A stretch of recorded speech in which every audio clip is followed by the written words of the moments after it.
Yes, sir. Yes, sir. So, welcome everyone for this session, for this webinar. I would like to introduce the speaker for today, Mr. Rahul Kurzekar. Mr. Rahul Kurzekar is an alumnus of Electronics Department RCOEM and a pass out of 2015 batch. Since his student life, he has always been a bright student, scoring more than 8.5 CGPA in both UG and PG, and had always wanted to get into a core industry. So he used to participate in many embedded and robotics based project competitions, workshops, and international conferences. To get a feel of industry flavor, he did his internship in Infoceps in his pre-final year of UG and at NVIDIA Graphics in his final year of PG, working on the switching traffic modeling project. After his PG, he joined NVIDIA Graphics in 2017 as a full-time employee for the profile of ASIC design engineer. Over the last 3 years, he has been working on multiple projects of the latest gen GPUs and switch interconnects. So I welcome him to this webinar and hand over the platform to him now for presentation. So welcome, Rahul. Thank you, sir. And thanks for those kind words. Um, okay. So hi everyone. This is Rahul. As sir explained, I'm passed out from Ahmedabad 2015 batch, which is not long ago. So you can consider me just like your regular senior, and I expect the same interacting tone with you as well. Just feel free to ask questions without any hesitation at all. So yeah, I'm really glad to meet you guys. It's rare that we get such opportunity to interact with our juniors. So I was kind of hoping that we can do this in person when I was like discussing this with sir, because उसी बहाने मुझे classroom जाने का मौका मिल जाता. We all miss that. So but desperate times. So regardless, I'm extremely pleased to meet you. And today I'm going to talk to you a little bit about what sort of career opportunities you can have in core domain, and why you should invest in PG, and what sort of rewards that lie afterwards. So yeah, let's get started then.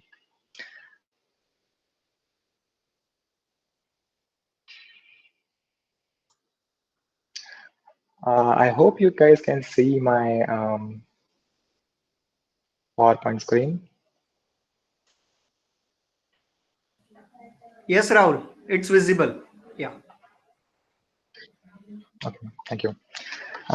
Okay, so yeah, as I mentioned, I'm going to borrow this next 1 hour from you and talk about some of the core domain opportunities that are really sitting there out for you, waiting to be grabbed, and how you can reach there. The distance from UG to that dream job in core.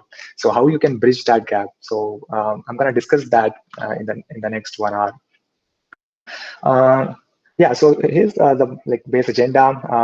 I'll start with discussing some of the opportunities lie. I'm actually using a reverse approach instead of telling you what to do right afterwards and then how you can reach the point. I'm going to start at the end point. Then we'll move to what is required to reach that point, and to stand at that desired goal, and then how you can start by going about doing it. Which path to take, which institute to go to. So yeah, I've decided to go with that approach. I hope that will really feel appealing to you. Um, I've kept this presentation a little bit brief because I'm really hoping that we can have more time towards the end for a interactive question answer session, so that way some of the queries might be very specific and very personal, so that we can talk on that terms. So so that's why the presentation will be a little brief. You can ask me questions anytime, even at the end of each slide, or you can we can have that session at the end as well. So just feel free to drop your questions in the chat box. We can take up at the end, or you can unmute yourself and stop me and ask the questions as well. Okay. So, I gather that the majority of our audience here are mostly from UG, right? You guys will be completing your BTech this year or in the next year. And being at that end of graduation, right, is really the pinnacle of your career when it comes to opportunities. You have so many opportunities and so many paths to take from, right? You could go for jobs which are like readily available for you, uh, be it in IT, or you can go for a data science, which is a very emerging field. You can go for core profiles if you are very interested in core. You can also apply for GATE and try to get into the PSUs, which are considered like the height of government, private, public sector jobs. If you don't want to do job, you can also go for higher studies, MBA, MS, MTech, depending on your preference. If you feel like you want to continue with technical, MS, MTech are the really good to go. And if you feel like you can do better in management, you can go for MBA. And let's say if you are like completely done with engineering and you want to explore out other options and do something outside of the domain completely, you can always go for civil services and the banking sector. As you know, in the recent 5 to 10 years, the banking sector openings have been like really in great demand and has become increasingly difficult to get to as well. So yeah, the point here is that you have so many options to choose from. Now, in in light of all that, right? When I'm saying that I want to pursue you guys or appeal you that you should invest in MTech or MS, right? That option might seem a little, why should I go for MTech? If I go for a job, I can start getting paid in 2 months. Isn't that more attractive? And of course it is. That is there. So that's why I really want to focus today to convince you why investing in Amtech is a really good opportunity. And to start that, uh, I want to address a specific myth or a misconception that I was facing when I was doing my graduation. So in my final year, whenever I used to tell my friends, family, and other seniors that, hey, I want to go for MTech, right? The first question that they would ask me is that, oh, I didn't know you were interested in teaching. Oh, why? You don't want to do a job? Why do you want to become a teacher? And so there's really that myth around MTech that if you do MTech, you are targeting to be a professor or a teacher. Um, and that was fairly good assumption maybe 20 or 25 years back. But today, MTech domain has changed completely. I mean, it's not only about getting into teaching you with a range of opportunities. So that misconception that if you go for MTech, you sort of narrow down your career options, right? I want to target that. So let's say if after graduation you do go for MTech, then which option out of these full range of opportunities do you lose, right? That's the real question. Why should I choose MTech? Will I lose any options here that I have at graduation, or will I gain any options? So let me first answer that question is that you do not lose even a single option. Whatever opportunities you have right after your UG, all those options will be still be available at the end of MTech. So if you want to go for IT jobs, you can still go. Every MTech candidate is allowed to sit in the same placement for non-core job as well. So you could continue if you really feel like IT is the best rewarding industry for you. You can go for data science. You can always go for core profiles, which we'll talk later. And you can continue to go for apply for PSUs as well. In fact, uh, PSUs do prefer MTech candidates over BTech candidates if they are specific profile based. Coming to higher studies, you can always go for MBA even after MTech, but it kind of beats the point. If you're doing MTech, we assume that you are interested in continuing core domain, so MBA kind of becomes redundant. But yeah, and when I say MBA, I do mean MBA in finance, marketing, and HR, those sort of things. You'll observe that even in the core domain, if you go down the line, maybe 5 or 10 years, when you find yourself wanting to make that transition from a technical lead to a manager position, or operational manager to executive manager, at that time, you can always go for executive MBA and fulfill that part of your career aspiration. And the other options, the banking sector, the civil services, those options are still sitting there even after MTech. If you feel like you are strongly aligned to go for civil services, you can apply after MTech. In fact, the 2 years tenure of MTech you can use to study for the same. So yeah, the point here is that you do not lose any option. It only widens your career opportunities. And coming to what options do you gain, right? After UG, if you do PG, be it in MS, be it in MTech, what options do you more gain? So I've tried to categorize that in three sectors. One is academics. Uh, what sort of opportunities do you get in academics after doing MTech? Second is public sector. We'll talk briefly about that. And third is private core sector. The reason I've not introduced private non-core domains here, because I think like most of you are acquainted with it, and you know what sort of profiles there are in IT, in data consultancy, in developing, testing, that sort of way.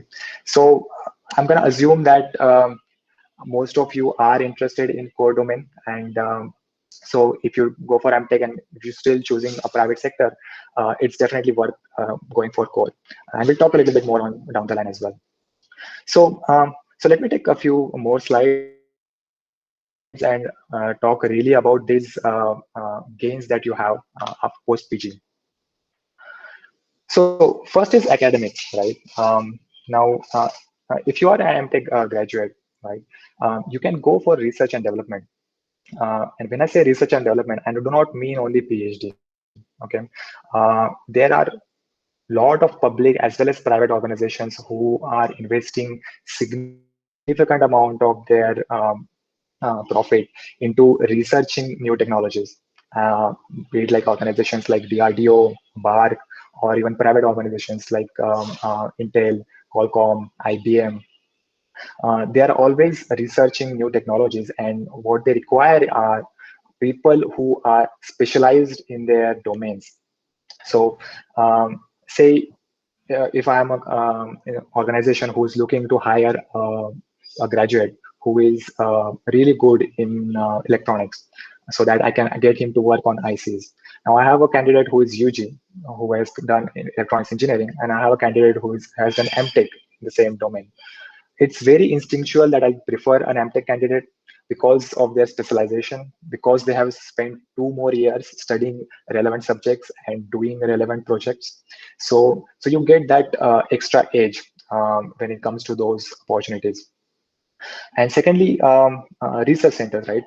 As I mentioned, these organizations have their own R&D departments, but there are several research centers across the institutes. For example, like I was studying in IIIT Hyderabad, so there was research center for VLSI, research center for signals and systems. These research centers basically host the tools and infrastructure which outside or candidate can use for their private research. So, the organizations like, there is a startup that wants to research something, but it does not have that much capital to buy those tools and buy that expertise and then conduct those experiments. So, so what they do is a lot of times organizations employ these research centers to help with their own research projects. So you can you can take benefit from that. You can join those research centers that will give you a host of projects and opportunities. So that's for research and development. Secondly, you can always continue to grow in your academic career by pursuing doctorate. You can go after your PhD. Now, I know that folks who are not very academic oriented or very research oriented, PhD can seem like a non-attractive option.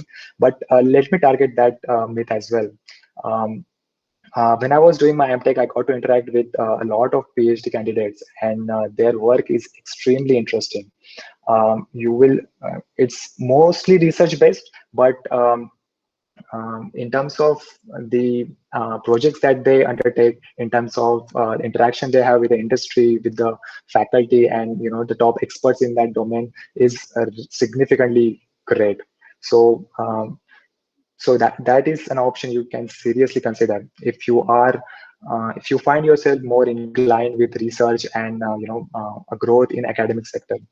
And to be honest, right, PhD graduates are extremely sought after by tech firms as well.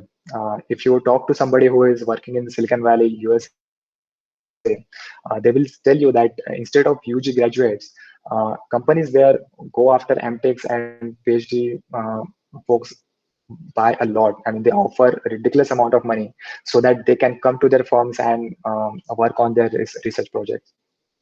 And second option, well, I won't say option, but more lucrative is that if you do PhD, there's a really good stipend as well. If you are among the top 1,000 or 2,000 or so students in India, you'll get a stipend roughly around 70 to 80,000, which is almost the same as a really good job, high-paying job in core industry. So that's a really interesting option as well. And coming to teaching, of course, after doing MTech, you can apply for being an assistant professor at most of the engineering institutes. And if you really want to get to money, you can also go for UG coachings. You will be surprised at the amount of salaries they pay just to have 2 sessions in a week. So yeah, these are all the options on the academic front that you can pursue after MTech.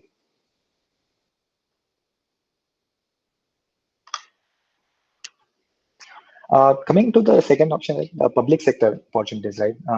So all those PhD options that you are targeting after graduation by giving GATE and trying to enter them, they are still sitting there. You can still give their entrance exam. You can still give GATE even after MTech and get into them. Um, but MTech also opens another opportunity. Those are the projects and internships. So after graduation, the only way to enter these PSUs are through the GATE and their entrance exams. But if you are done with MTech or any other post-graduation for that matter, you get to work on the projects that are being conducted in these organizations. Also, they frequently give out openings for internships. So these internships are like 6 to 1 year, and at the end of the internship, there is a good chance that they will employ you full time as well. So that gives you that additional benefit, or additional route to enter these PSU organizations. And then there are these defense organizations as well, like BARC and DRDO. These organizations, you can directly enter them through their entrance exam, but at the same time, they have so many projects ongoing, which they usually outsource to engineering institutes. So DRDO has a lot of projects that are conducted through IIT Bombay and IIT Madras. So if you are under the right faculty, right, and you can get first-hand experience on working those projects. That will give you exposure to these organizations as well. And in turn, you can apply to work there for research and as a full-time employee as well. So yeah, again, even in defense organizations, that gives you this added extra benefit and added option to enter these fields. Now, coming to the private fields, right, the most attractive of them all. So I'm personally working in the private field, so I'll be able to talk a little more and give you more specific details on this. After doing AmTech, there are host of companies which are looking to employ you for their technical profiles. And when I say technical, right, I do not mean the research and R&D departments that I was talking earlier. What I mean is that the profiles such as basic engineer, operations, and tech leads, verification leads, that sort of things. So there are so many different fields. I've only tried to list down a few really attractive and top fields here. So the first we have VLSI. If you are pursuing a core domain in electronics, VLSI is the most rewarding industry right now. Um, then there is robot. We'll talk a little bit about VLSI in a minute. Then there is robotics. As you know, the robotics is a very emerging field, and there are a lot of works going on in this section. So specifically related to startups, you will if you ever look into the in robotics industry, especially in Bangalore, there are so many startups that are working on some or the other robotics projects. So, so there are really good opportunities there. And if you see major institutes offers robotics courses one way or the other. They either integrate that with some other project, some other courses, or they have their full-fledged robotics course as well. So that's really forward-looking to for this emerging industry, and there are good opportunities in this if you decide to pursue robotics as a career. Then coming to embedded, so this is again I would say a well-established and very rewarding field as well. You will see embedded courses in every one of the PG, be it MTech, be it MS, be getting embedded in it. So the reason for that is that no matter which of the domains out of this, VLSI, robotics, and other choose, there is always a component for embedded systems in it. So you will always find yourself doing some sort of embedded project in your graduate, in your UG, or even in your PG, and there is a good reason for that. Every technology industry that is out there which works on hardware has some or the other embedded profiles for them because of its vital and non-expendable role in the project. So getting into embedded, you can be very sure that there is a good opportunity, job opportunity is waiting for you, and you will get into somewhere. Only thing is that the demand for embedded is not extremely high as compared to VLSI. So you'll find fewer students going to that domain. But if you are among those few, and if you are um, conducting your course from a good institute and getting those required skills, you can be absolutely certain you'll end up in a really good place. And the fourth one is machine learning. Now, this is a bit of extremely new field. You won't find machine learning profiles in industry if you go on LinkedIn or anything. I mean, you'll rarely find them. But it's a very new and emerging field. Almost every technological giant today is working on machine learning and AI in some form or the other. Right now, they are utilizing their engineers which come from electronics and software background, and then putting them in the same team and trying to work on those projects. But uh, in near future, the machine learning specific profiles will be extremely lucrative, and you can see that by looking at these courses which colleges are offered. A lot of colleges have implemented machine learning, deep learning, and AI as one of the courses that they offer to specialize in. So that's a really interesting field, and you should keep an eye out. And I think in your future, by the time you will be done with your PG or your training, it will be very rewarding as well. So as I mentioned, I am personally working in VLSI industry in NVIDIA. So I have a little bit more to talk on that front, and why I feel like it will be a really lucrative goal for you. So when you talk about VLSI industry, right? VLSI stands for very large scale integration. So the first thing that comes to mind are just chips, right? Making chips, testing them out, and that sort of thing. But when you enter the industry, you will find there is a whole range of profiles which you can associate yourself with. So, for example, there is a front end design, which front end design, which actually I'm personally working on, which involves architecture planning, or how your chip will look like, what sort of circuits to add, what will be its performance, that sort of thing. So all the architecture decisions, big decisions that are taken, those are done in that. Then what you do is RTL implementation. Once you finalize this architecture, you need to write that in your Verilog and VHDL, so that you can get that netlist. And then innovations. You have cycles of projects, right? One chip after the other. You must have heard about Intel i3 first generation, Intel i3 second generation. So what are these generations, right? They are the chip cycles. After every cycle, you innovate that same chip. The architecture is same, but you innovate on a micro arch level to boost its performance, to get more out of that chip. So those sort of things. So the front end design profile is really all about this, innovation, architecture planning, and RTL designing, and it's incredibly interesting. I cannot tell you enough that if you compare that to any high-paying IT job, I can guarantee you will choose that hands down any day. Uh, it's incredibly interesting because you get to work with people who have like 20, 25 years of experience in the field. You get to work on newest designs, newest projects that are currently implemented. Like the chip that you will work on will be in the market 1 year later. So that's really exciting to see your work getting into production. And yeah, the innovations, the opportunities that you get, right, to um, innovate your own design, to upgrade your design and showcase your own skills, right? It's really about showcasing your own skills.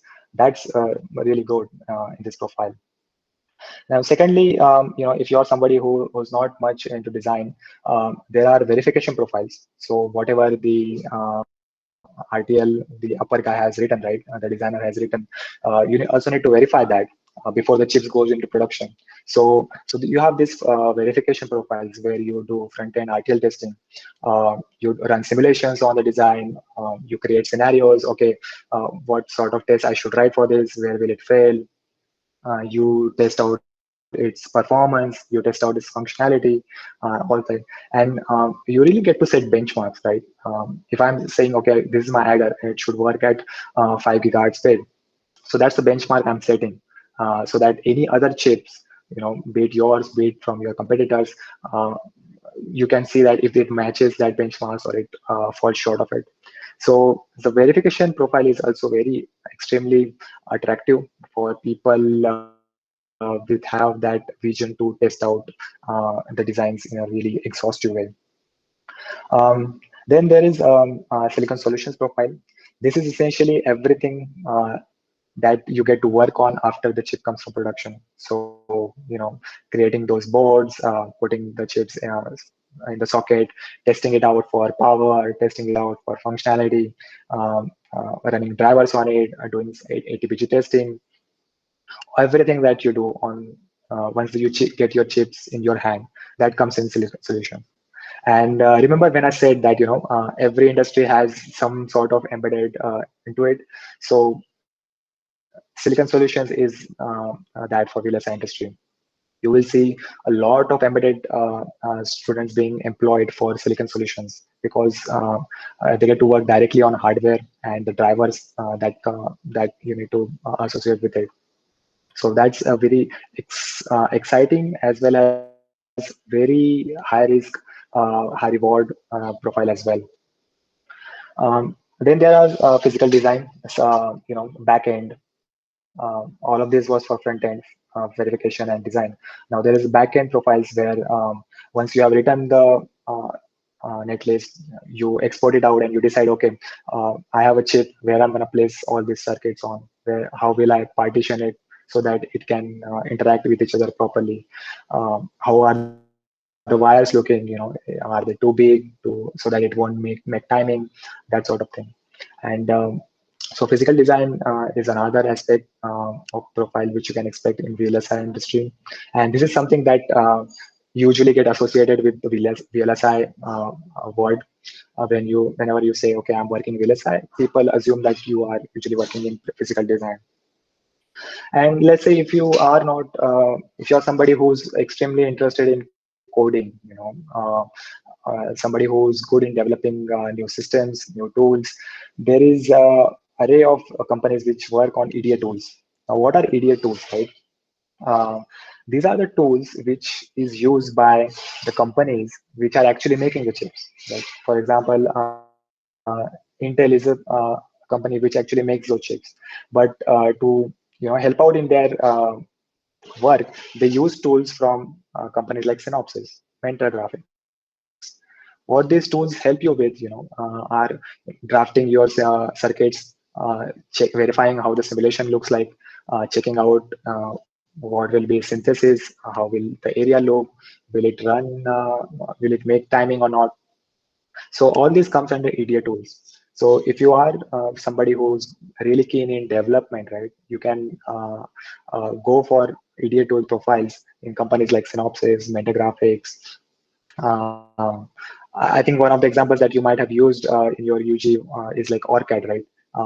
So these are the companies which make ORCAD basically. And so yeah, you can go for development and testing in this. But one more opportunity that you have on this front is also as a contractor.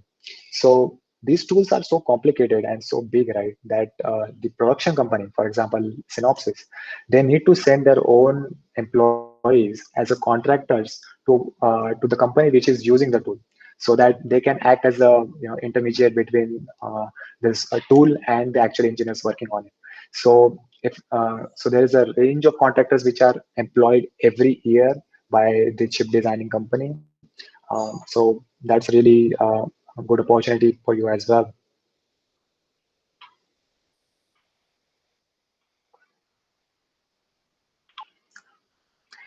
Right. So enough about the profile talks, right? And now that I've given you an idea about what sort of jobs you can expect or what sort of profiles you can, let's talk a little bit about on the money side. That's the attractive aspect. So say if you what your career can look like, right, in the next 4 years. Um, so I'm gonna I have comparing few options. Of course, other options like MBA and banking sector, I'm not taking into account.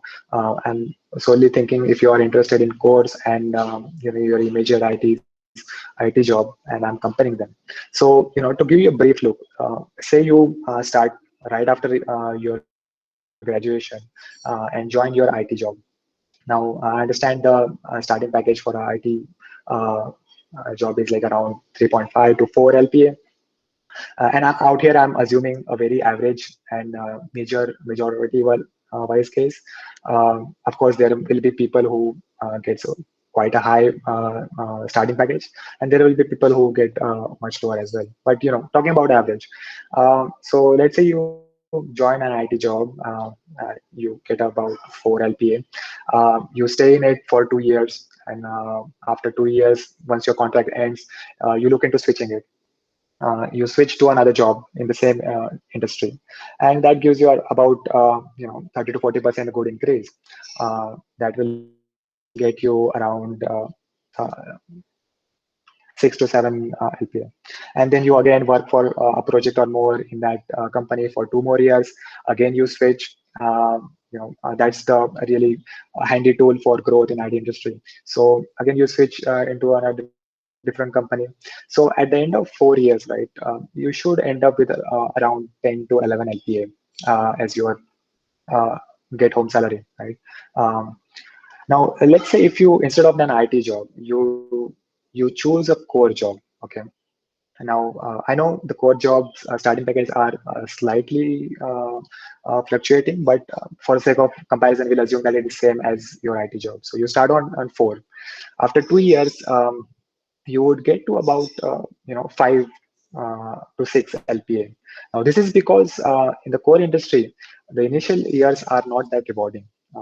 This is a general tone in everywhere, be it the core job which you join after UG or even after MTech.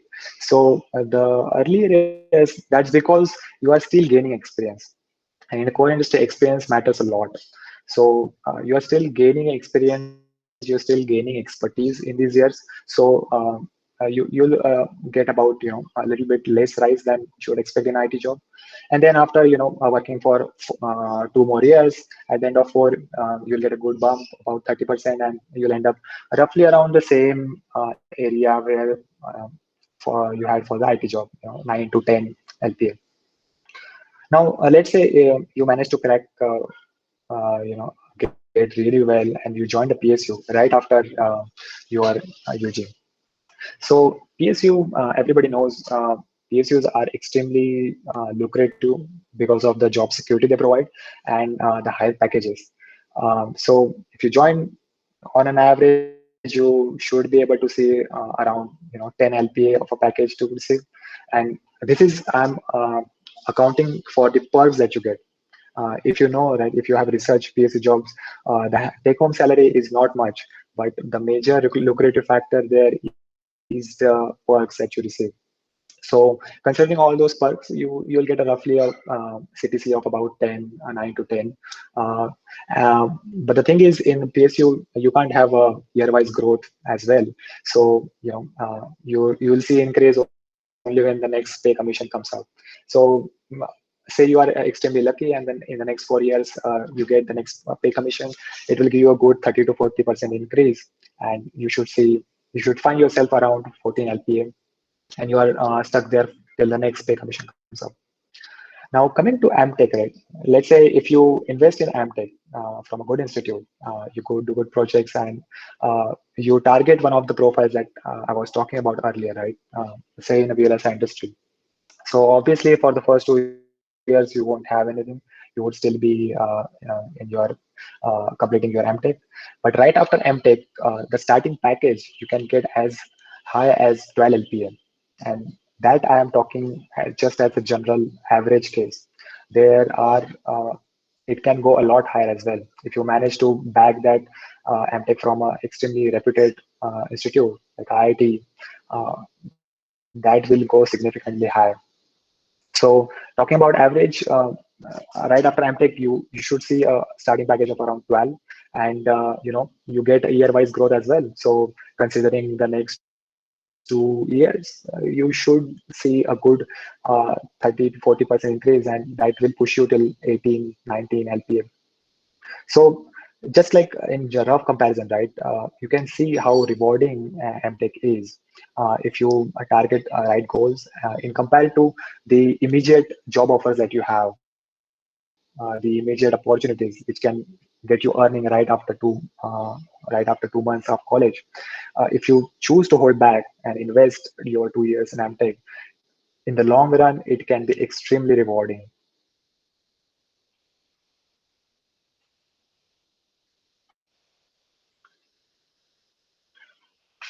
Now that we have talked about the goals, right, where we want to end up, let me talk a little bit about what you will need to get there. So this is the acronym one of our professors used to have, right? He said that if you want to evaluate your progress in any stage of life, right, you look at these is four things. ISET. This means what are your interests? What are you currently interested in? Not what you were interested in 2 years back, not what you'll be interested in tomorrow. What are you currently interested in? And are your goals aligned with your interests? Secondly, what kind of skills your goals require? Are you actually acquiring those skills? Do you have those skills? Or are you working on completely unrelated? Then third is what sort of experience you have. If you are setting a goal, what sort of experience does it need in the same domain, or in terms of hands-on practice of those skills? What sort of experience you have? And fourth is which platform you are standing on. So Platform can, I will talk a little bit more in details, but platform can be anything that allows you to dive into the pool. Higher the platform, better and farther you can jump.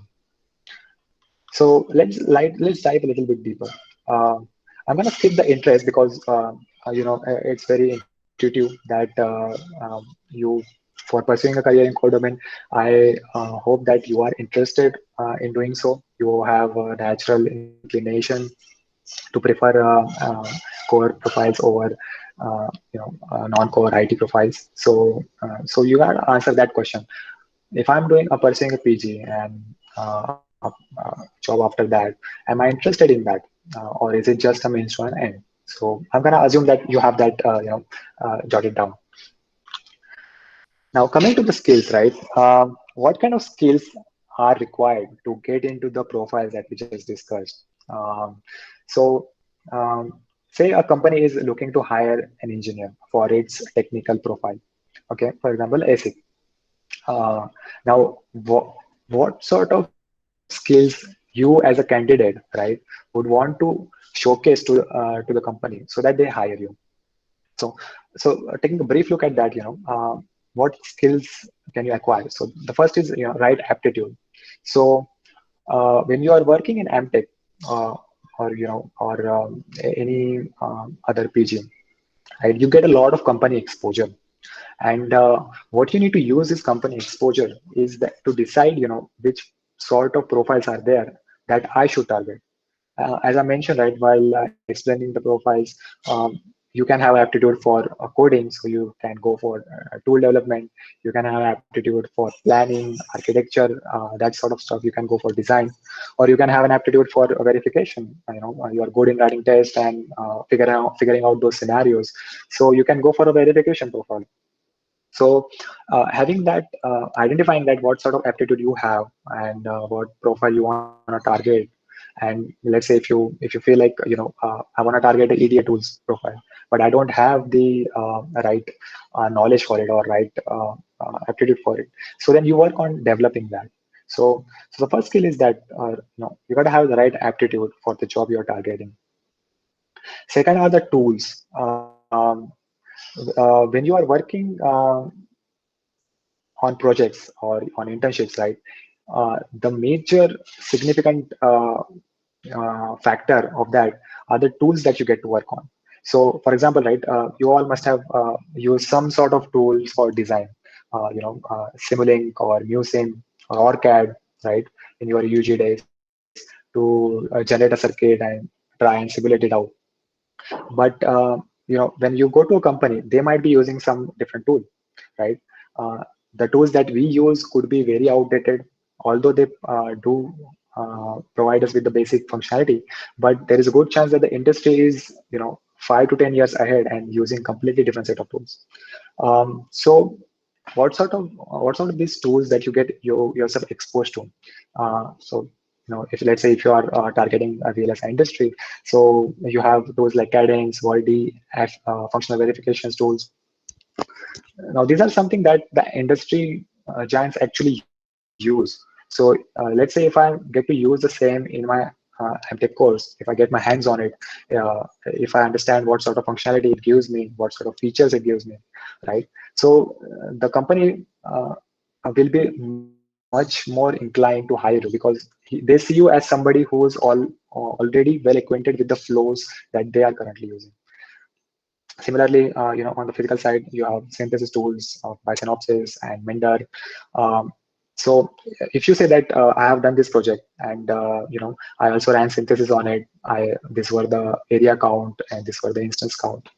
The company person who is coming to hire you, they will know that okay, this guy understands what sort of applications it goes in terms of backend, the area, and he has used these tools to to figure that out. So tools are the second, and I'll say probably the huge component of the skills that you should acquire during your course of your MTech or any training that you're doing. Then third is the languages. I think that's very instinctual. What sort of language you figure out the companies are using, which is required in industry, and like Verilog, SVUVM, JSON, uh, and just get yourself up to date on that.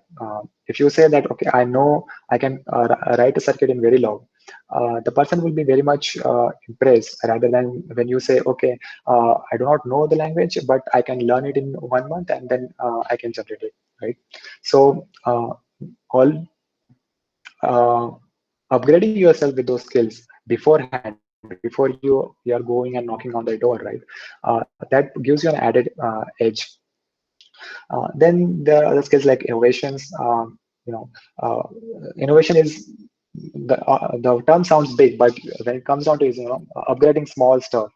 When if you are doing a project, just keep an eye out of what I can improve on this. If I'm writing a program or writing a script, uh, just keeping an eye out. Okay, how can I improve this so that it saves effort in the next run? So that's all innovation is about. So having those skills, right? When you are doing multiple projects in the course of your graduation, having trying those things out really gives you that attitude of innovation. And other things are like teamwork and ownership. Nobody wants a maverick. Nobody wants to hire a maverick in their team, right? And so, how you gel well with people, how you identify their strengths and weaknesses, and how you perform. That's really important in the industry culture. So you get to explore these things when you are doing projects, when you are doing internships, right? So and ownership, if something is given to you, you own it, and you say, okay, I'm gonna finish it in the given time with the given functional quality. So these are the skills that that you need if you are targeting an industry that profiles that we had earlier talked. So ask yourself one thing: out of these skills, how many of these do you currently possess, which are good enough so that you can go to a company, go to an organization, and say that I am good enough of a candidate for you to be hiring me. If you are lacking in some sort, then that means you need to acquire those skills before you can apply for job or internships in these institutions.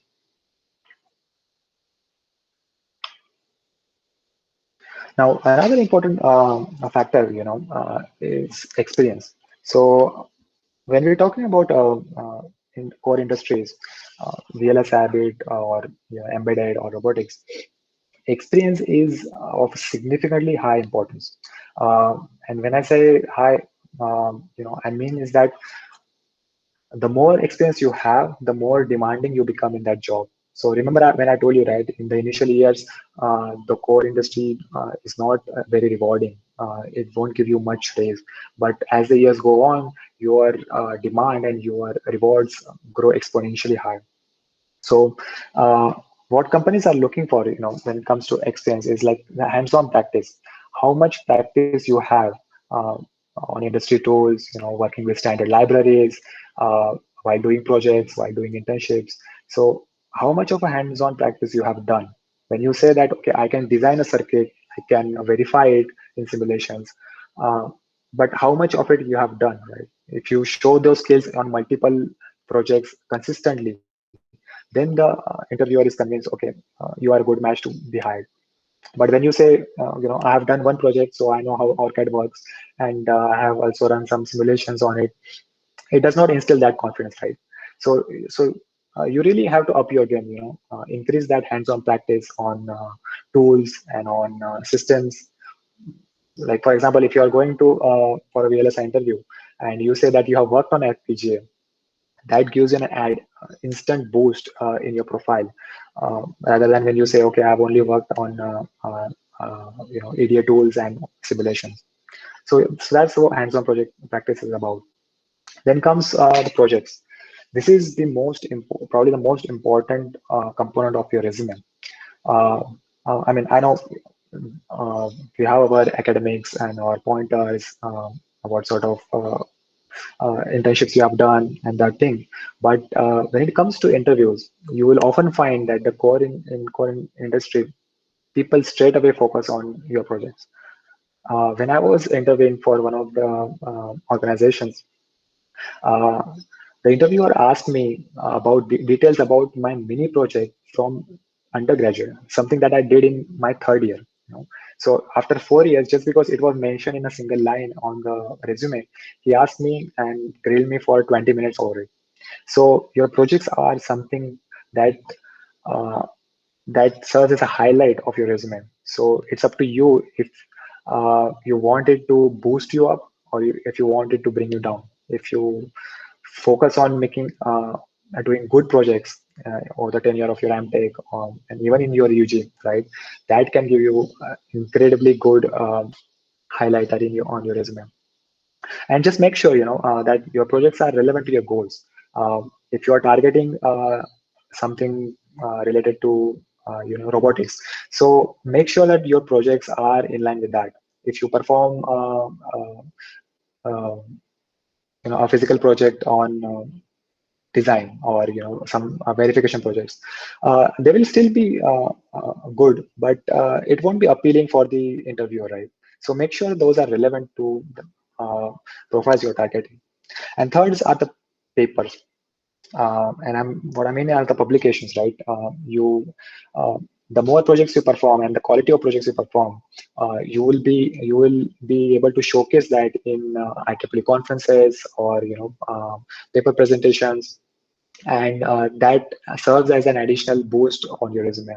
When somebody is coming to hire you, they know that you have done not only done the projects, but on a quality which is approved by these publications. So that's an added bonus. Then coming to the internships, right? This is probably the most important part when it comes for freshers, because it serves as a key entry point in any industry.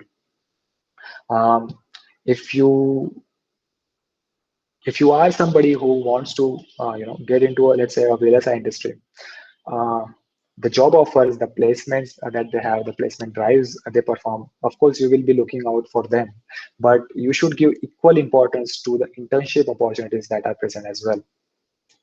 Now, um, why internships are so important, right? When you talk about an IT firm, right, or or maybe a data science profile, um, what the company is looking for is that I want a candidate who is competent enough to understand the work that I will give them, and then I'm going to train them to so that they can perform those tasks on the best of their abilities. But when it comes to the core industry, right? If you want to get into, let's say, a company like Qualcomm, right? Um, the interview needs to know that you understand about the industry, about the profile well enough to invest in you.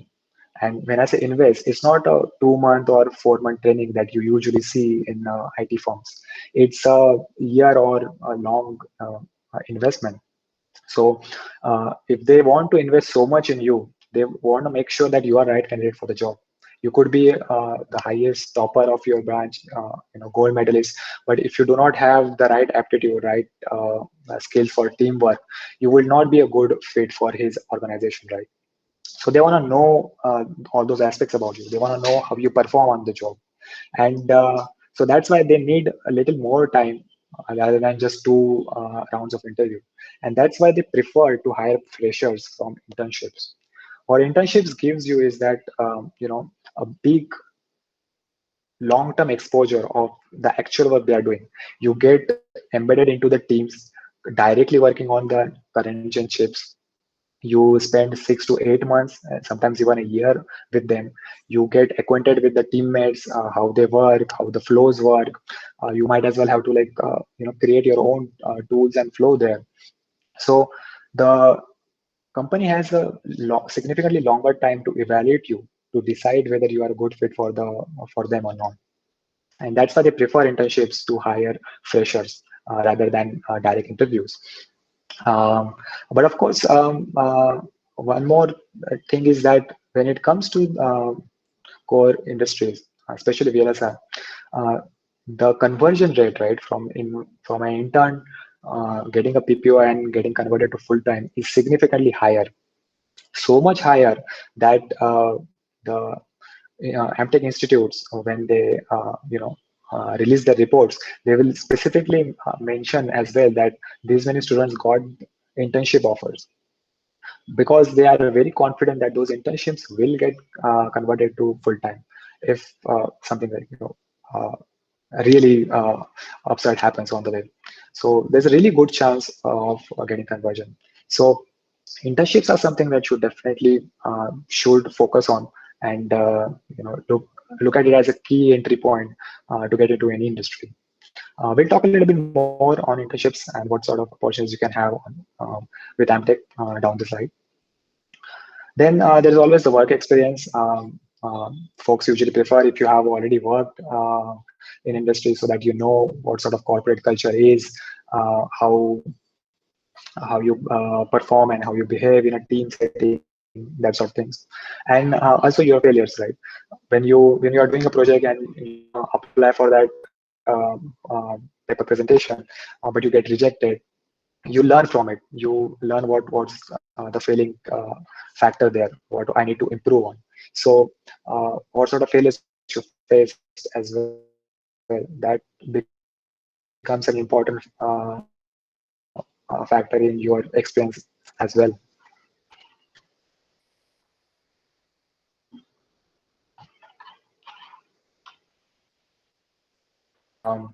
Where you are performing your jump from, what is your entry point?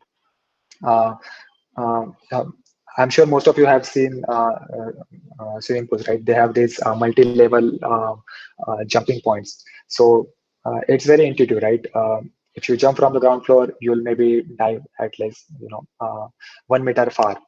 But if you jump from fifth floor, you can easily cover 5 meter distance, right? So your jumping skills are the same. You have not added anything new to it, but where you are standing, the platform you are jumping from, that matters there. So similarly, when you are entering the industry, what platform you are entering it from, that matters a lot. Whether it's a UG or PG, when a company is trying to hire you, even if both the candidates are equally same and they have done equal similar projects as well, you would see there is a difference in pay package allotted to PG rather than UG. So, um, that's what the platform is about. And other meaning of platform that I want to is the institution where you are applying to enter, right? Um, Say, for example, you all are students of Ramdev Baba. So you can consider yourself to be the biggest fish in the pond, that is our Nagpur, right? Uh, let's say a company is coming to Nagpur, it wants to hire students from a few of the colleges. There's a very good chance that you will get a good preference because you are representing from Ramdev Baba, right? But when you choose to go from pond to river, there are even bigger fishes there. So you won't get that preference which you were getting your early pond. So what do? When you get to, you up your game, right? You figure out how you can compete with people coming from IITs and triple IITs and NIITs. You That's what all those acquiring those skills and getting that training is all about. Um, of course, once you enter the industry, the importance of platform kind of blurs out, and it's all about your experience and your skills that you acquire down the line. But we are talking till the entry point, your institutions matters a lot. Think of them as launch pads. The better the institution is, the more opportunities that you will get, the better projects that you will get to work on, which in turn reflects on your resume, and the better training you will get. Be it in terms of internships, be it in terms of tools, be it in terms of hardware systems. So your institutions are your launch pads here. Uh, Better the institute, more the farther you can jump.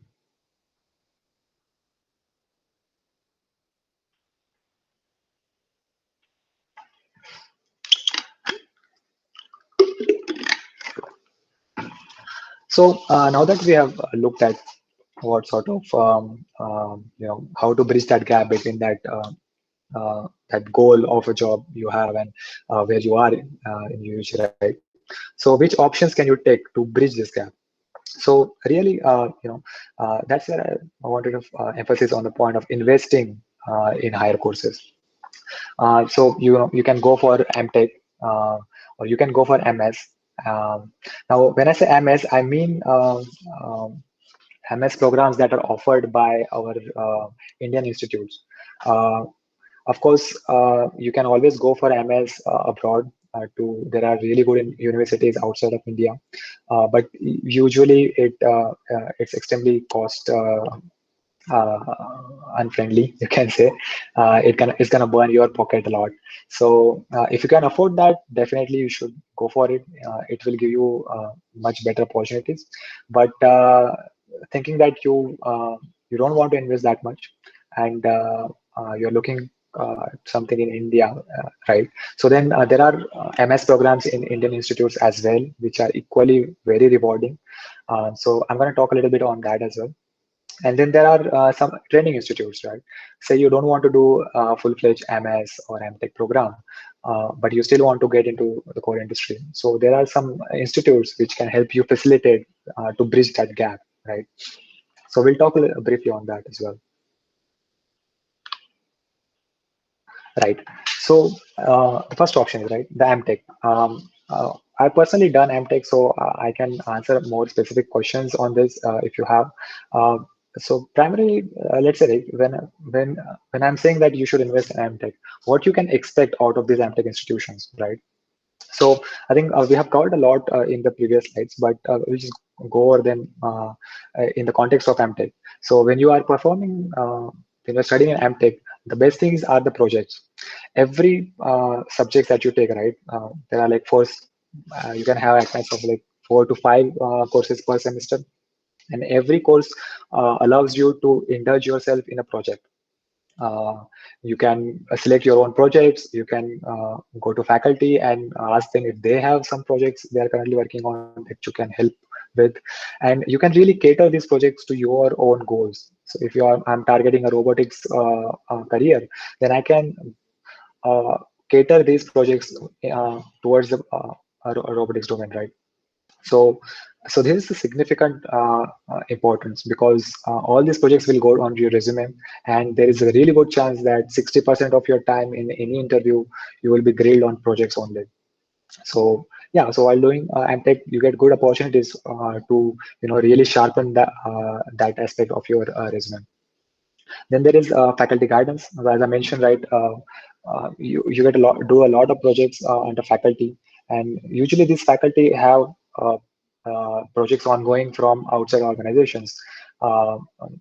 It can be private, it can be public as well. So you can really benefit from that, the level and the quality of those projects. Maybe you are just there for one semester, so you can help out on those projects, and it need not be case that the project will end in 6 months. But the fact that you have worked under their guidance, you get to see their expertise, you get to see what sort of projects the industry is needing right now. So that exposure can be really good. Third is the company exposure. Well, as I mentioned, if you work with any organization in terms of internships, or let's say if you are working on a project that is associated with our industry company, so you get that company exposure. Also, a lot of times colleges hire or invite people who are currently working in the domain to give guest lectures.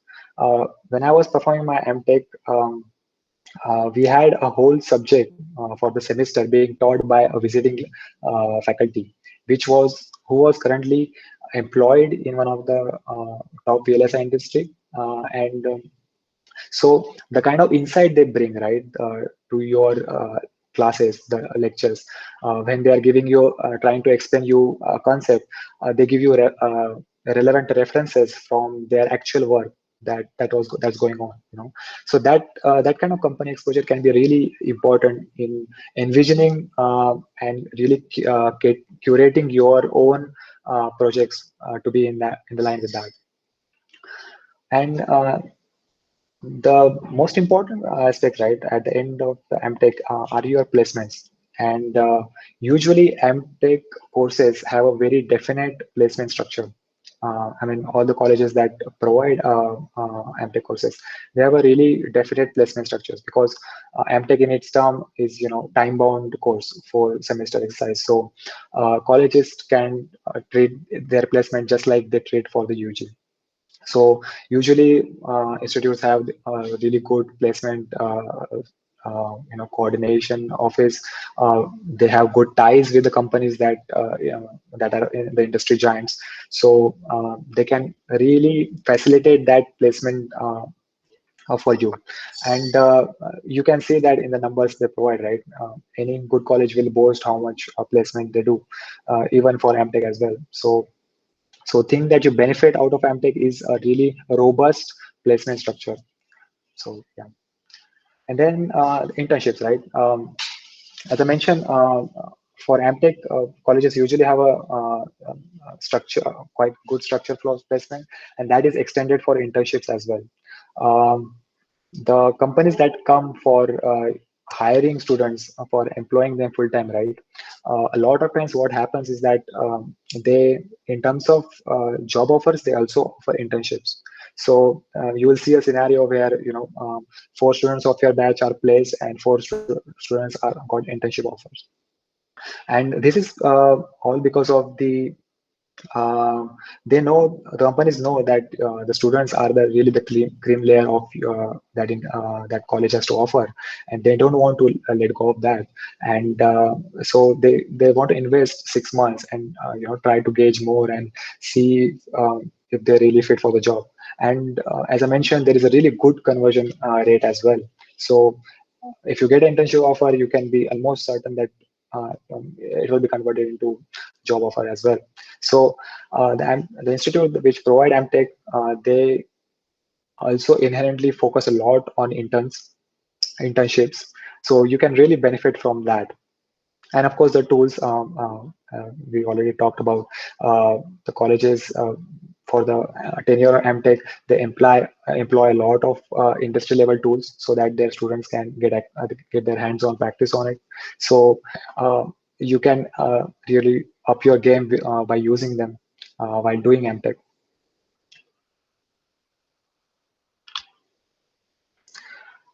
Now, looking at from placement point of view, right?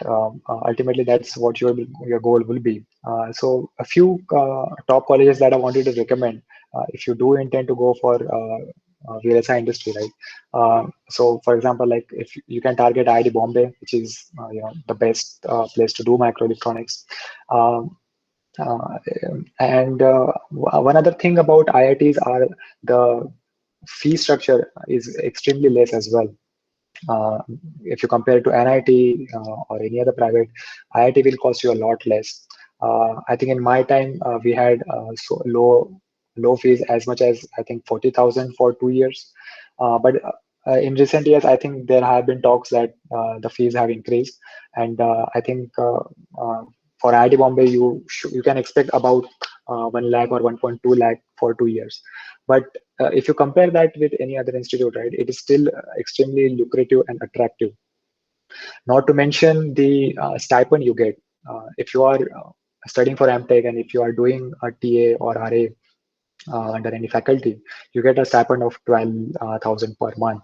So that really actually pays out all your tuition fees on itself. So that's really attractive as well. So yeah, so here are a few recommendations that I had. Top one was IIT Bombay. If you can target microelectronics there, it's extremely good, especially in terms of projects and faculty. And once you get out of it, you can easily expect a rough package of around 18, 19 LPA, because being the top college, it is also very sought after by companies, right? Second recommendation I had was IIT Madras. IIT Madras is very renowned in terms of its teaching content and the projects that it undertakes. The projects are slightly heavier on the research side, but nonetheless, they are extremely important and interesting at the same time. And that's why you will see that IIT Madras actually offers slightly better in terms of package.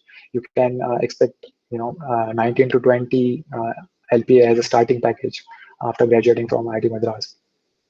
Now, the reason I'm setting this as a second preference is IIT Bombay has a far better placement structure than Madras. I mean, it's still there. If you are IIT Madras graduate, no doubt companies will sort after you. But IIT Bombay has a very good and well-established placement structure. So there, if you look at the placement statistics, it's quite high. You always have 90, 95 plus placement. Whereas in IIT Madras, you get about a good 70 to 80% placement from college, and others you can try out for off-campus or internships. But it's still good. Then on third, we have IIT Kharagpur. It offers microelectronics and VLSI design just like IIT Madras. And I won't say the course is as good as IIT Bombay or Madras.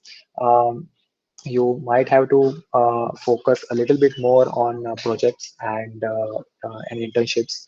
But you get that IIT culture embedded in that degree. So you are still a very good candidate for companies. So you can easily expect somewhere around 15 to 16 LPA.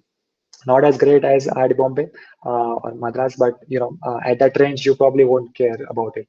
You will focus more on which profile I'm getting rather than one or two LPA difference in packages, right? Then there are other IITs as well, IIT Hyderabad, and which does offer VLSI and microelectronics courses. But I would ask you to prefer NIT Warangal and NIT Trichy over them. Two reasons is because the VLSI courses in them are really good in terms of teaching content and in terms of internships. Projects you might have to explore a little bit on your own. I don't have much information on projects from that front, but the internship and the placements structure of these colleges are really good.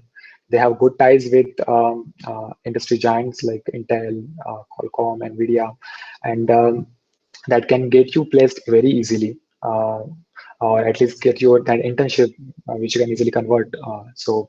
Of course, the packages won't be as high as IIT, but it's still very competitive when it comes to the industry. So you can expect around 11 to 12 LPA very easily. All these packages I'm talking are average. The highest one can shoot up even more on that. So which companies can you expect in all these AppTechs, right?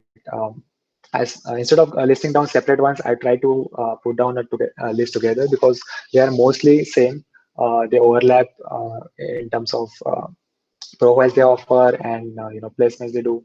So in general, if you are targeting a VLSI profile, you can expect companies like Intel, Qualcomm, NVIDIA, Texas Instruments, Cypress Semiconductors. These are all industry which have their own chip design and production.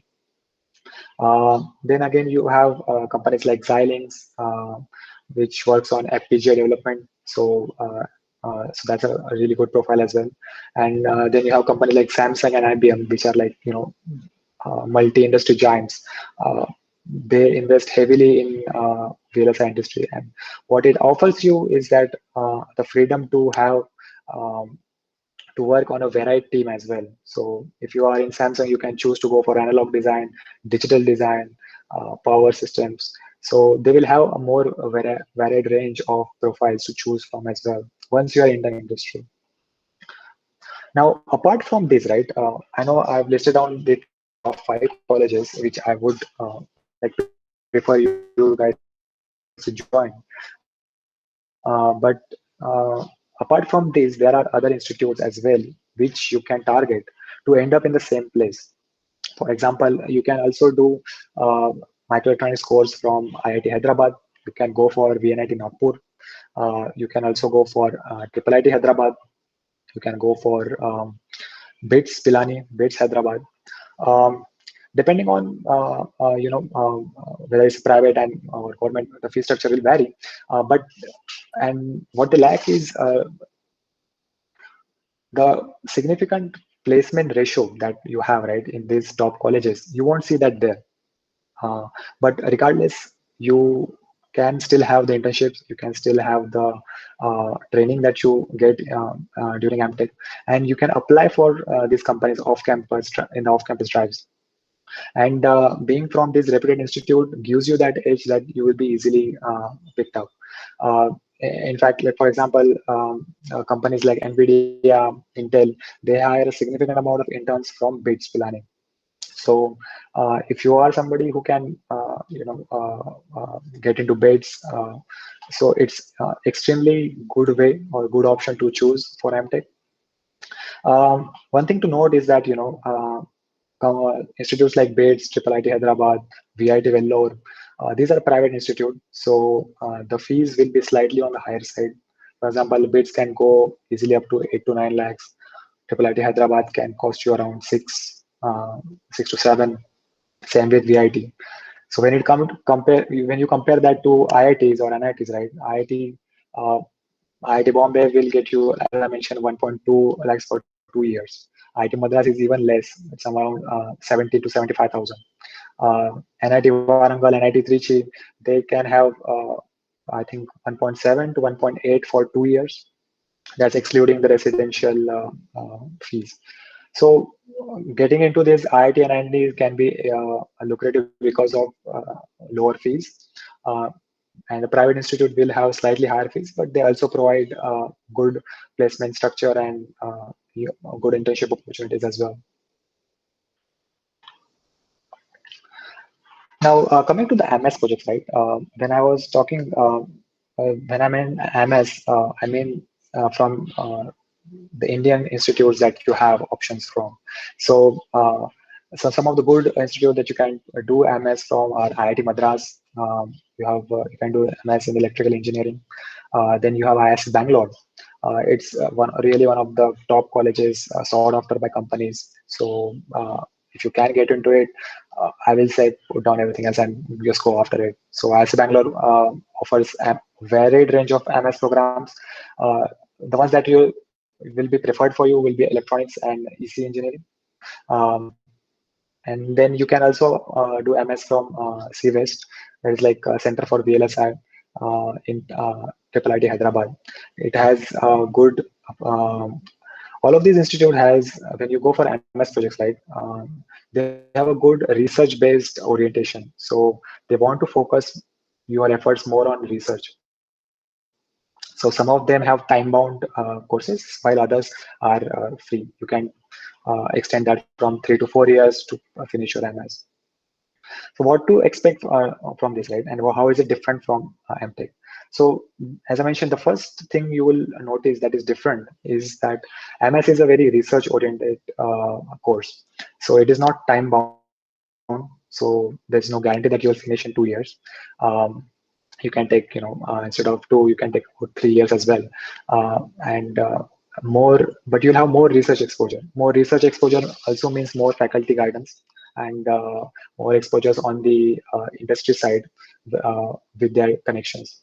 So significant chunk about MS will go into your projects. All the courses are there for you to, grab those skills, grab those credits, but majority of the time will go into projects. And one key thing is that being in MS, you will spend more efforts on publishing yourself as well. Uh, many guiding faculties have this requirement that you need to get 2 papers and 1 publications for the thesis to be submitted. So you kind of naturally incline yourself to do projects that are high quality, high innovation, so that you can get selected in the papers. So you can definitely expect more publications on your name if you go for MS. And tools will be the same as we discussed in MTech as well. Now, coming to the placements, right? What can you expect out of placement for MS? So, as I mentioned, it is not a time-bound course. So you might take, instead of 4 semesters, you might take 6 semesters. But depending on which institute you are in, you can benefit from the same companies that are coming for MTech, for BTech. You will be allowed to sit for the same companies as well. That can vary from institute to institute. For example, like IIIT Hyderabad is more research oriented, so you'll have fewer opportunities for sitting in the placement. But what you can do there is that use your projects, use your internships and the ties with companies to directly apply for them. And being a graduate from this institute, your resume will be accepted hands down. Uh, so yeah, you'll benefit from the same placement structure, just not as much as it will be from the MTech as well. Now, apart from MS and MTech, which are like full-fledged 2 to 3 years courses, say you don't want to invest all that time in it, and still want to get into this core and VLSI industry, right? So what can you do? So there are these training institutes. When I say training institutes, so is that their primary benefit that you get out of them is industry level training. Think of it as after UG, if you want to go for IT job, you go for CDAC CSE, right? You spend 6 months there, you just do more projects, get more skills, and then companies think that okay, on top of graduation you have done a 6 months CDAC course, that kind of boosts you a little bit more in their eye, so they are more inclined to hire you. So something like that. So there are various institutes, training institutes, which offer you good training in terms of the skills that is required. I'm going to limit myself to VLSI industry here because those are the ones I have came in contact with, or my friends are associated with. So I can give you more information on that. So few preferences that I will suggest you guys. First is Veda IIT. I think a lot of I have a lot of feedback for this. My own batchmates and my juniors also joined this. So it's an institute in Hyderabad which offers a few different courses. For example, you can do a diploma course in VLSI design, in which you will be able to get hands-on work on industry level tools, do some good projects for 6 months. It also offers a full-fledged MS in VLSI. Although I would not suggest that because it's not approved by AICTE, so you might lose out on the stipend and other stuff. What I will suggest is the sponsored training program that they have. So now this is a little interesting. Veda IIT performs or conducts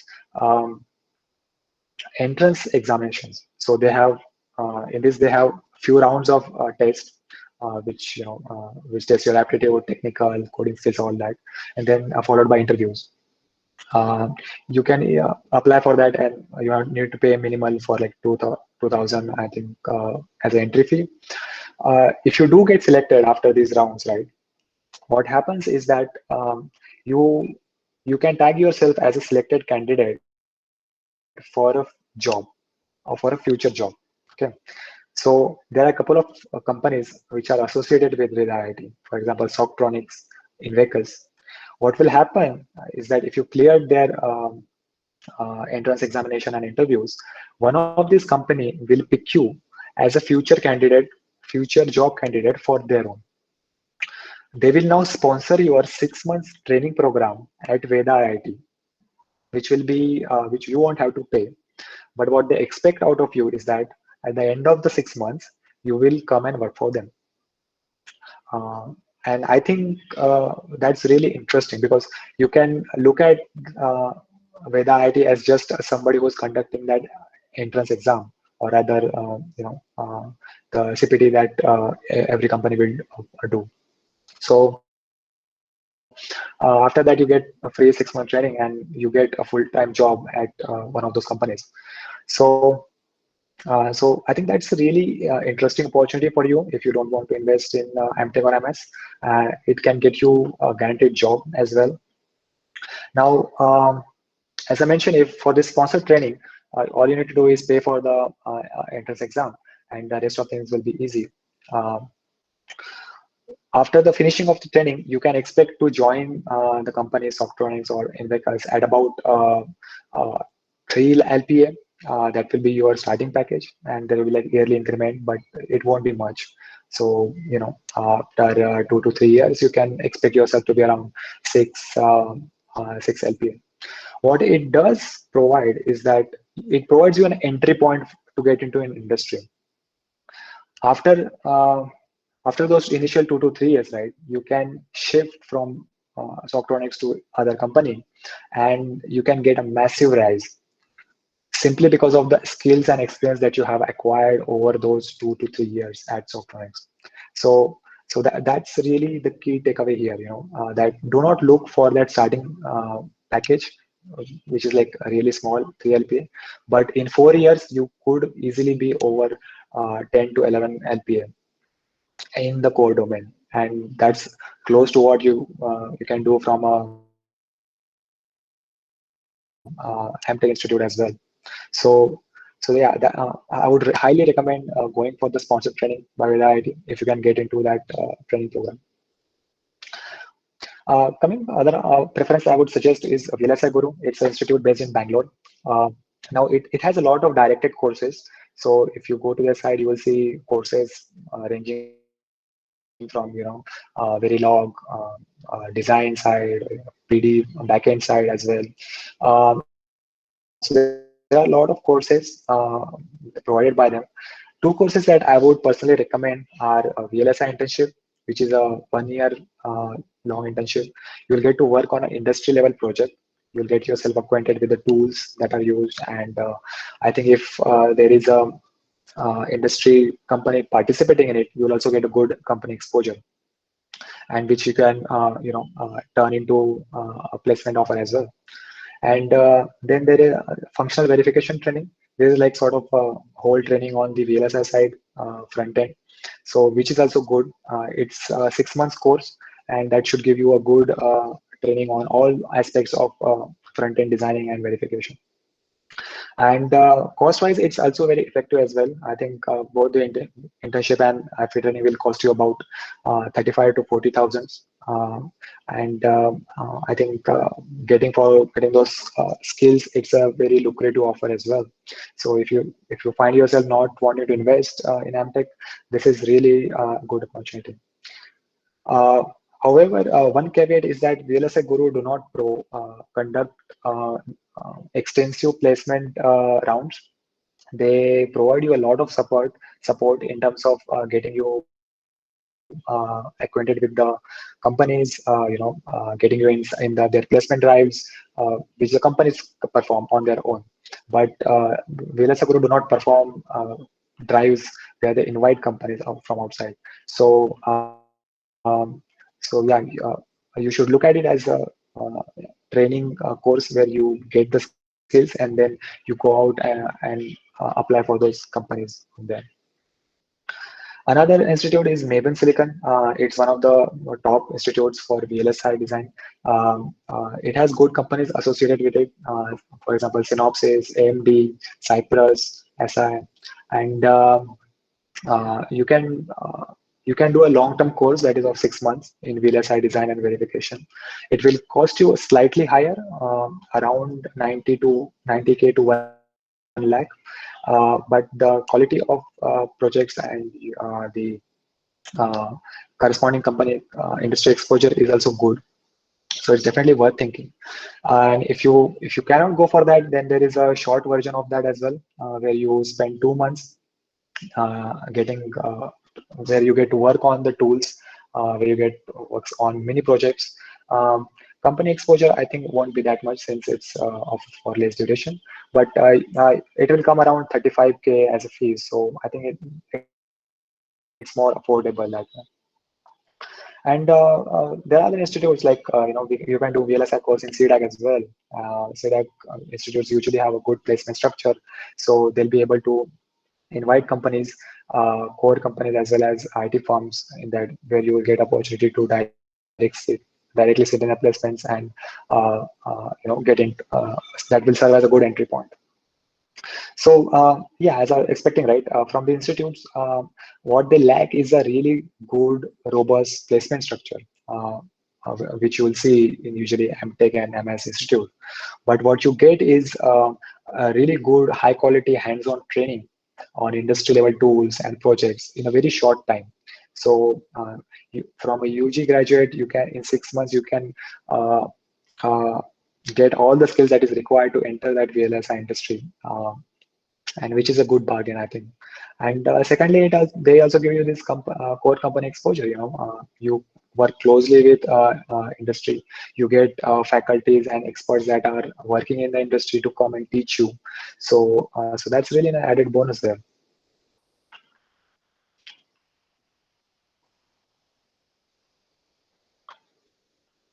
So coming back to that original question, right? Why to invest in a PG, right?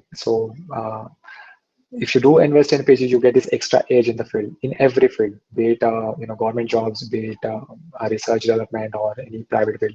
You will always be preferred for any technical job over a UG candidate. Secondly, it satisfy your interest. You are more in line with your aspirations to pursue a core domain career. So that's good.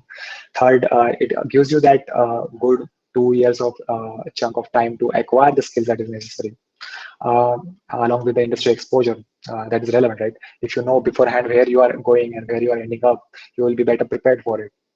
And in the end, it gives you that extremely high reward boost, something that I will say that you will rarely get if you pursue an IT job directly out of college.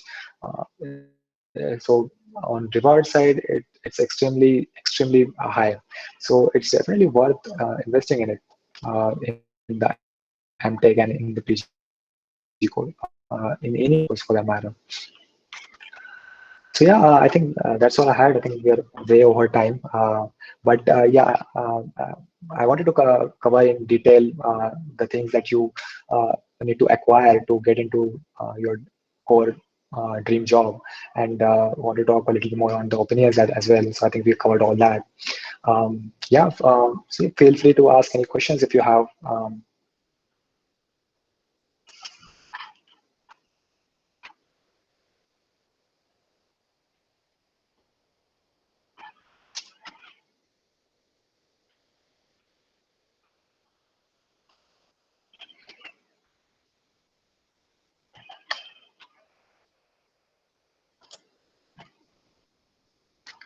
Okay, I think we don't have any questions then. Well, I'll give the ball back to Rathi sir. But before that, I wish you all very good luck Yeah. and Uh, set those high goals. I will say, Rahul don't sir. be afraid. Yes.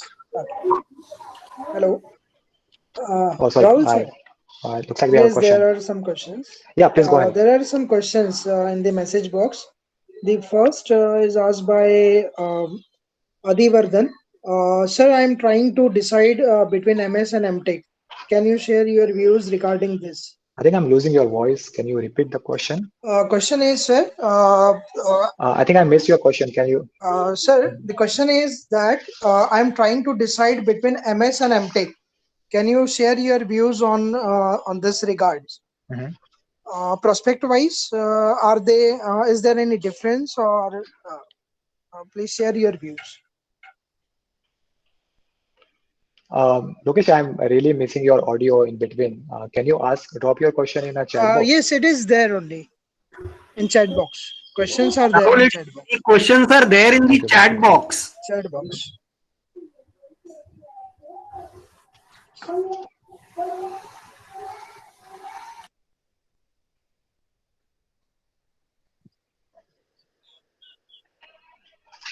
Hello, Rahul sir. Okay, so you are trying to decide between MS and MTech, right? So when I'm talking about MS, I'm talking about Sure, you are abroad, close. not in India.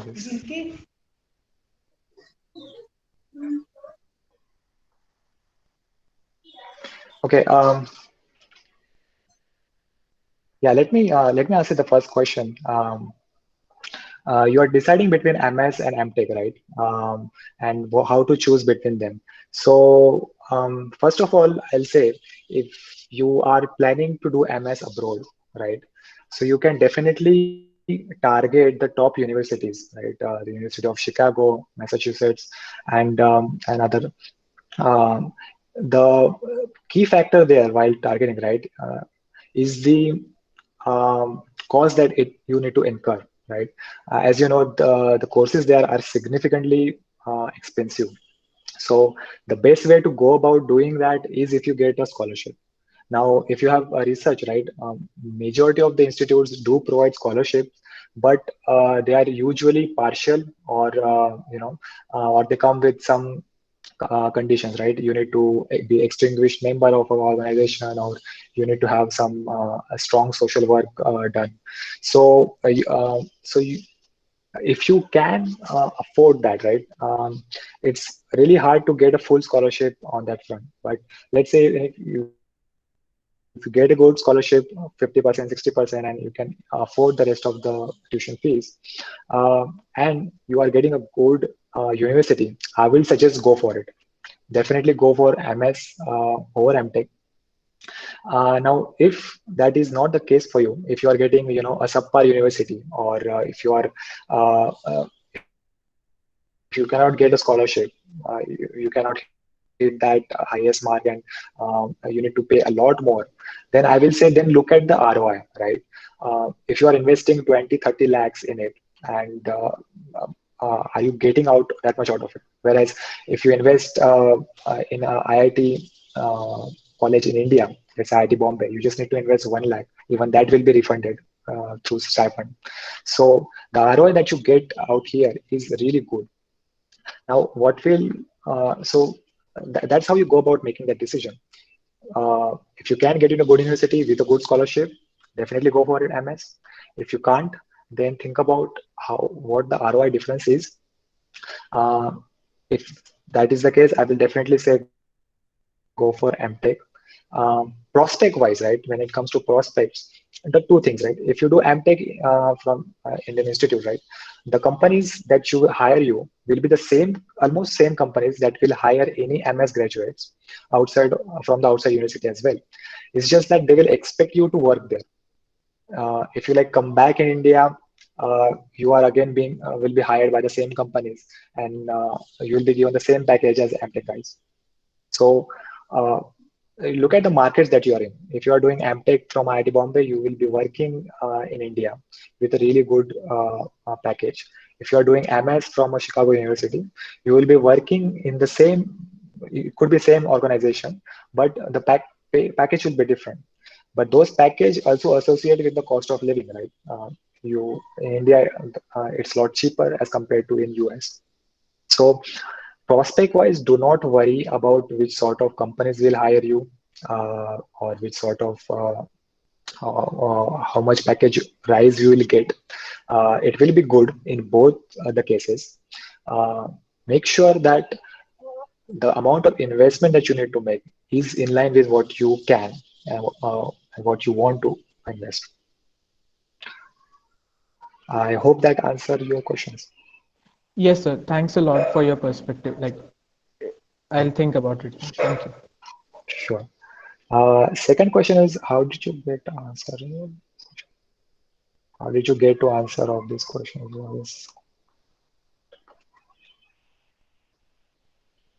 Okay, I'm not sure entirely what Vaishnavi is asking. Why this course or why MTech? Vaishnavi, can you clarify that question? So I want to ask, how did you get on the thing that you have to do MTech or a particular course you have selected? When are you asking how to choose specialization in MTech, or choosing between MTech and other? Specialization in MTech. Okay, that makes sense. So yeah, I'll share with my personal experiences. Like when I was giving my grade, right, I had few good industries in mind. Of course, VLSI was among the top industry, so I was aiming for that. But and secondly, it was also in line with my interest.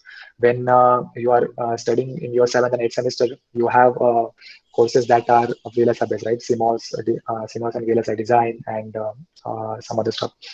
So it was in line with my interest, and I also knew that it's the trending industry right now. So I decided to look for prospects primarily on VLSI. So my preference while looking for colleges was VLSI courses or microelectronic courses, then followed by embedded courses, then followed by device drivers and other stuff. So you really, I mean, you can't say that okay, I'm gonna pick this and drop the rest. Okay, until you are in that MTech course and you get selected, right? You do need to keep your options open, but decide which you will prefer the most.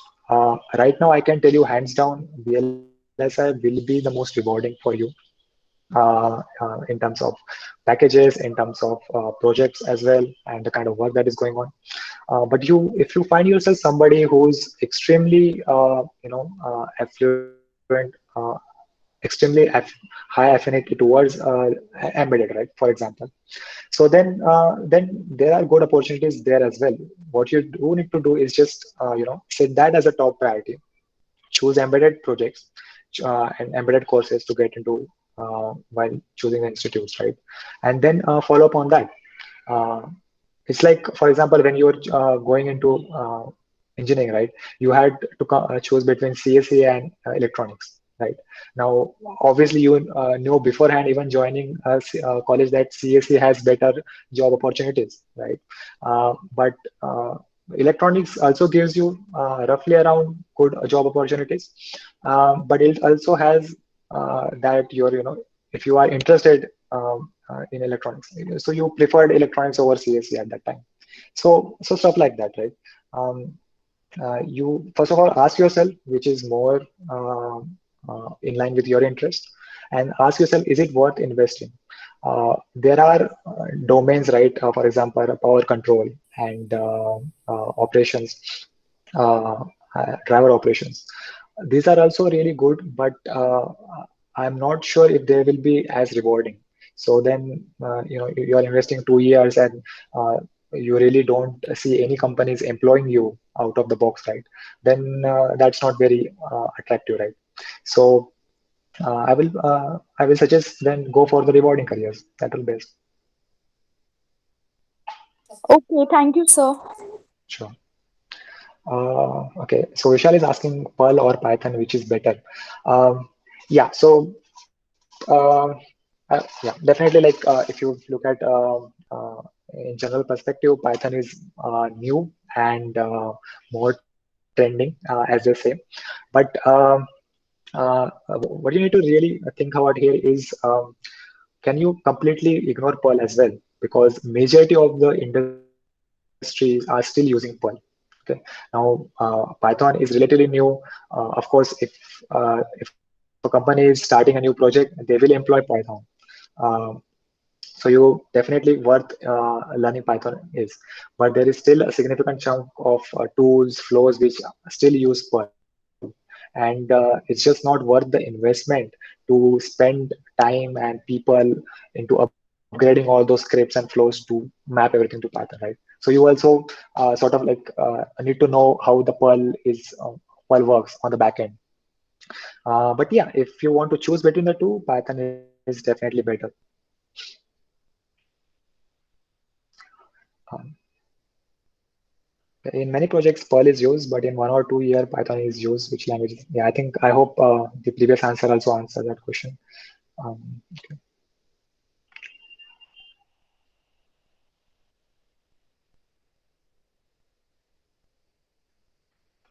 Great. Yeah. So Manoj, Shobit is asking, if is it important to do projects and internships uh, while preparing for GATE, right? Shobit, as was telling you in during the presentation as well, projects are hands down really important, be it your UG or be it your PG, right?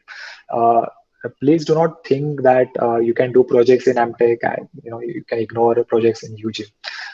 As I was mentioning, when I went for interview, my interviewer kept my uh, BTech project aside, the final year project. He kept the MTech project aside, and he asked me a project that I did in my BTech third year, and that was for the rest of the interview, right? So you will never know which of your projects can catch an eye of that interviewer, and uh, and secondly is that, you should look at projects as opportunity to gather that expertise, gather that skill.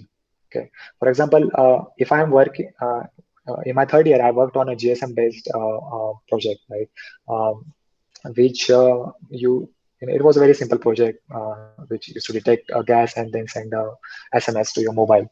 Now it's a very old project as well, right? There have been significant improvements for it.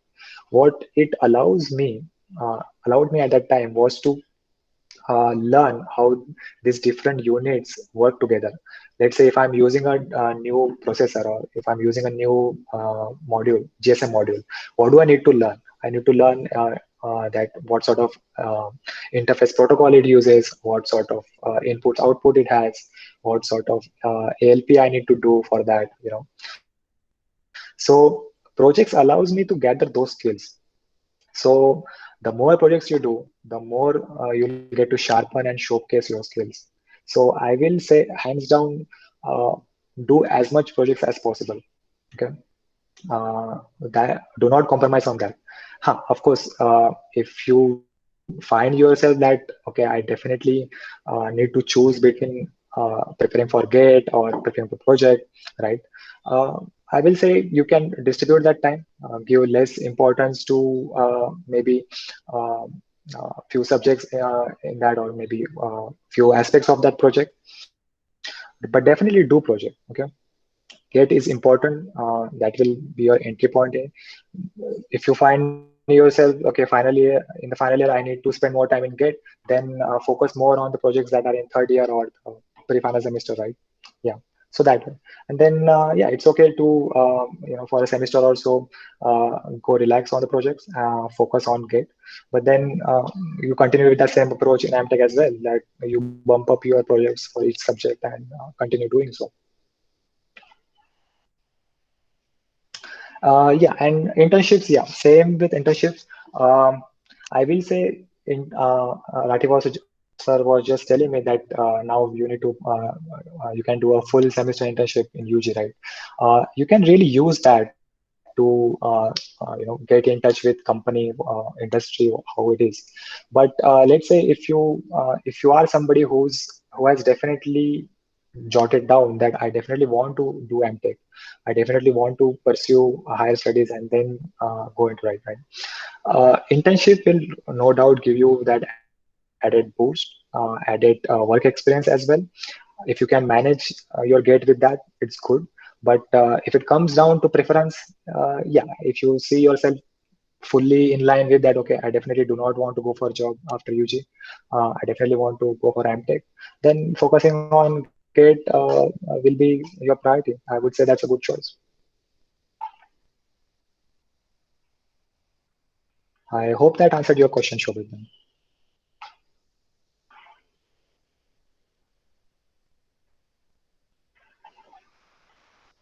Okay. So Sushrut is asking, is it good to do job for few years after UG and then go for MTech, or directly go for PG after UG?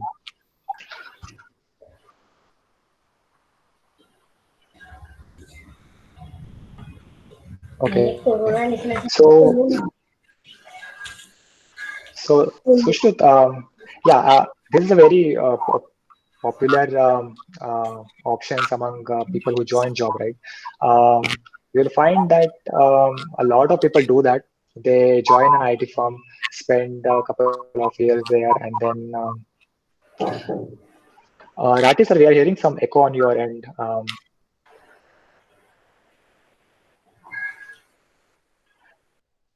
So yeah, so this is a very popular part to take, right? You'll find a lot of guys joining for IT job, and then after doing 2 years of so they will look for doing a post graduation, be it for MBA or be it for MTech. I think the key factor to decide here is that why do you want to do the job, right?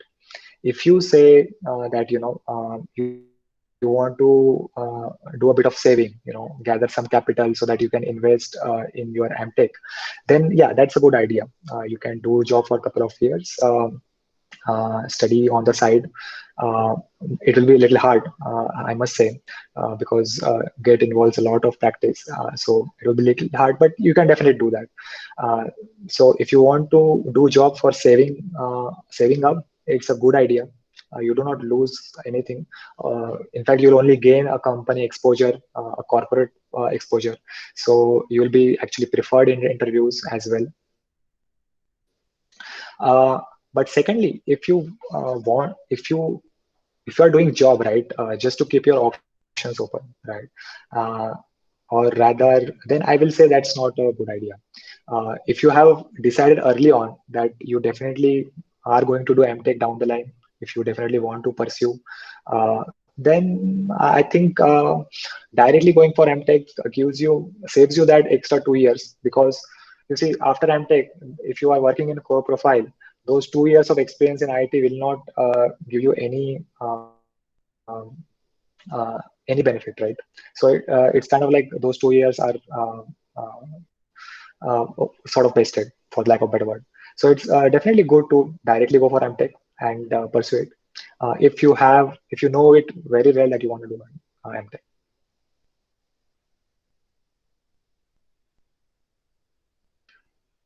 Yeah, and if you are still unsure whether to choose from MTech or MBA, right? Then that you can do. You can go for a job. In fact, if you want to go for MBA, it's actually preferred that you work, because I think a lot of IIMs have this prerequisite condition that you definitely need to work for 24 months. So it will actually benefit you in that career path. But if you are determined that you want to pursue MTech, then I'll suggest the sooner you get to it, the better.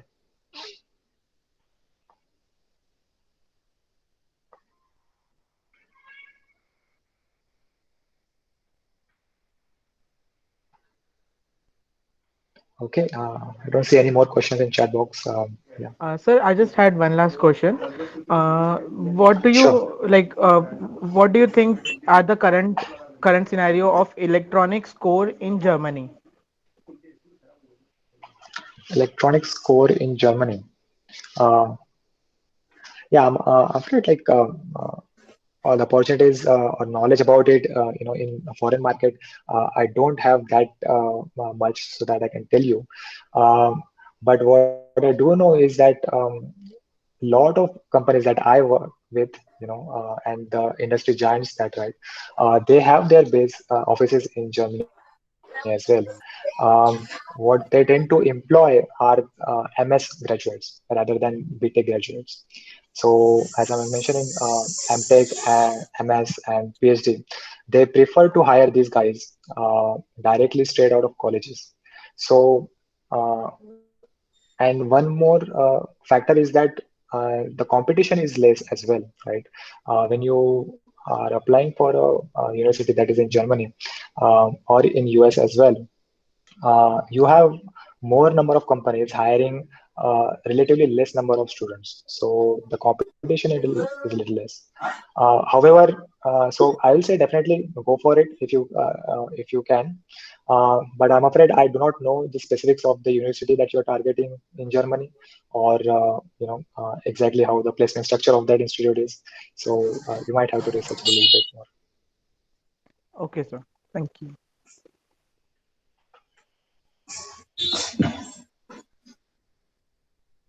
Okay. I guess there are no more questions. All the questions are addressed properly. Thank you, Rahul sir. Rahul, taking your time from your busy schedule and addressing the students on what are the career opportunities, core career opportunities after the engineering.